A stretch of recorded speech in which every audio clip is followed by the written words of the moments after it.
As we heard, the urgency to act is upon us. 80% of Canada's population live in urban areas, and Canadian communities account for 60% of energy use, and over half of all greenhouse gas emissions. Communities are also facing the brunt of climate change impacts related to more frequent and severe weather events. Luckily, local governments have a range of tools available to help address climate change through community energy planning.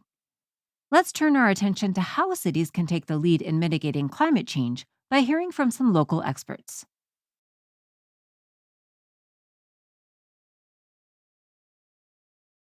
I think from my perspective, local governments serve an incredibly important role. They're an integrator function.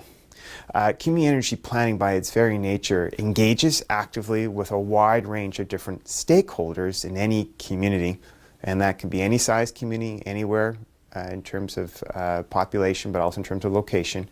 And often your local government can be the most effective representative to bring those particular stakeholders together. Its convening capacity is unparalleled in many ways because they're often seen as that touch point to how you engage effectively with a community. And if you think about utilities, they might be a part owner, they might be an investor, they might actually just not be either, and it could be regional. So it's again a nice touch point between governments, but also between the realms of both public and private, which is just as tricky because you're dealing with having to not just deal with public assets from a local government, but private too.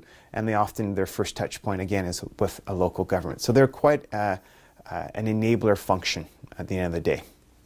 Local governments are the only ones who can properly bring together ideas of energy use, the environment, natural systems, planning, building, because they're the only ones where the intersection of all those things happens.